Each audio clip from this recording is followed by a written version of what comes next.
আসসালামু আলাইকুম, সবাই কেমন আছেন? আলহামদুলিল্লাহ, আমি ভালো আছি। আজকে চলে আসছি ইসলামিক বই মেলা। তাহলে দেরি না করে ভিডিও শুরু করি। বই মেলাটির অবস্থান হচ্ছে বাইতুল মুকাররমের দক্ষিণ গেট পূর্ব পাশে। সত্যি এবারের বই মেলাটি অন্যবারের চেয়ে দ্বিগুণ বেশি জায়গা নিয়ে মেলার আয়োজন করা হয়েছে। সত্যি এবারের বই মেলাটি অনেক আলোকসজ্জার মাধ্যমে ফুটিয়ে তোলা হয়েছে। চলুন তাহলে বই মেলাটি ঘুরে দেখি। বই মেলায় ঢুকলেই প্রথমেই পড়বে ইসলামিক ফাউন্ডেশনের একটি স্টল। আর এই স্টলে যা জানতে পারলাম ওনাদের কাছ থেকে, এই স্টল থেকে কেনাকাটা করলে পাচ্ছেন 30% কমিশন। আর এই স্টলে আছে পবিত্র কোরআন, হাদিস, অনুবাদ, তাফসির এবং বিভিন্ন ধরনের বই। এবং অন্যান্য স্টলেও এই বইগুলো পাওয়া যায় এবং অনেক বই এবার বইমেলায় উঠেছে।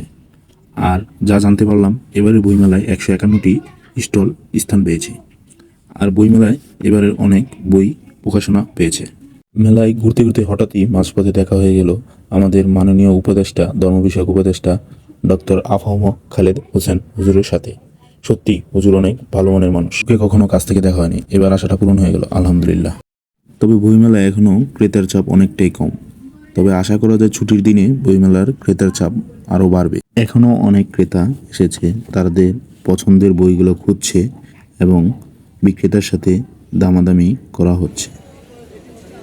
এরই সাথে আমাদের বইমেলার সবগুলো দোকানেই ঘোরাঘুরি শেষ। কিন্তু বইমেলা ঢোকার আগে আমি আমাদের জাতীয় মসজিদ বাইতুল মুকাররমে মাগরিবের নামাজ আদায় করে নিই, কারণ সেই সময় প্রায় মাগরিবের আজান হয়ে গিয়েছিল।